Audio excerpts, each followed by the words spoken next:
আসসালামু আলাইকুম। ভয়ঙ্কর ষড়যন্ত্র হইতেছে মাদ্রাসার ছাত্রদেরকে নিয়ে এবং আলেম ওলামাদেরকে নিয়ে, যেটা স্বৈরাচার সরকার ক্ষমতায় আসার পরে করছিল। বিভিন্ন রকম ট্যাগ দিয়ে জঙ্গি সাজানোর চেষ্টা করছিল এবং তারা এটা করছিল।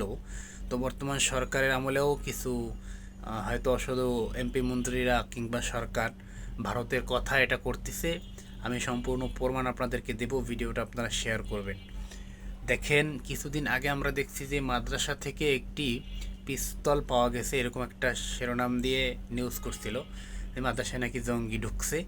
তো সেখান থেকে গ্রেপ্তার করা হয়েছে এবং সেই পিস্তলটা নাকি পাকিস্তানের ছিল। তারা বুঝাইতে চাইতেছে যে রাজাকাররা, অর্থাৎ রাজাকারের নাতিপুতিরা বা এরকম কিছু পাকিস্তানদের সাথে সম্পর্ক কইরা এরপরে এইগুলো আনতেছে, অথচ এটা সম্পূর্ণ ইন্ডিয়ার চক্রান্ত। এবং এই পিস্তল এটা বাংলাদেশের পুলিশ কিংবা অসাধু লোকজনরাই এই মাদ্রাসায় যে কোনোভাবে ঢুকাইছিল। এরপরে আজকে এখন দেখেন একটা নিউজ, সেটা হচ্ছে মার্শাল আর্ট। তো আপনারা চিনেন, যেখানে হচ্ছে ব্যায়াম ট্যাম করা হয়। তো এটা বাংলাদেশে অহরহ সব জায়গায় আছে। তো মাদ্রাসার কিছু ছাত্ররা সেখানে ব্যায়াম করতে গেছিলো, সেখান থেকে তারা 4-5 জনকে গ্রেপ্তার করছে, সবাই হুজুর।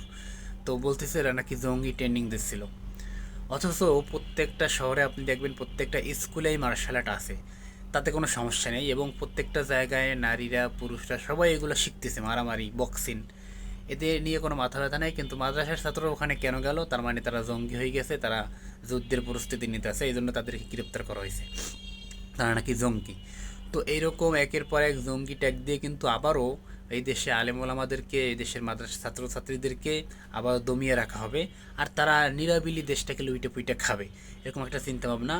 এরা যে বাংলাদেশে যারা ক্ষমতায় তারা খাবে এরকমটা না, মূলত এটা ইন্ডিয়ার চক্রান্ত। ইন্ডিয়া কখনোই চায় না বাংলাদেশে ইসলাম প্রেমী, হ্যাঁ, তারপরে দেশপ্রেমী কেউ থাকুক এবং ভারত বিরোধী কেউ থাকুক। তো এদেশের আলেম ওলামারা তো ভারত বিরোধী। তো ভারত চাইলেও এদেশে যা ইচ্ছে তাই করতে পারে না, তাদের হিন্দুত্ববাদ ঢুকাইতে পারে না। তো সেই জন্য মূলত এই দেশের, আমাদের দেশে যারা রাজনীতিবিদ থাকে, যারা ক্ষমতায় থাকে, তাদেরকে বিভিন্ন রকম ট্র্যাপে ফাইলা টাকা পয়সার লোভ দিয়ে এবং নারীদেরকে দিয়ে লোভ দিয়ে তারপরে তারা এই কাজগুলো করায় এবং মাদ্রাসার ছাত্রদেরকে, আলেমদেরকে দমিয়ে রাখে। তো এটা হচ্ছে বর্তমান সরকারও এই ট্যাপে পড়ে গেছে, এই ফাঁদে বর্তমান সরকারও পড়ছে। যার কারণে একের পর এক আলেম ওলামাদেরকে উপর নির্যাতন শুরু হয়েছে, শিবিরদের উপর, জামাতের উপর। তো যাই হোক, আপনারা ভিডিওটা একটু শেয়ার করে রাখবেন।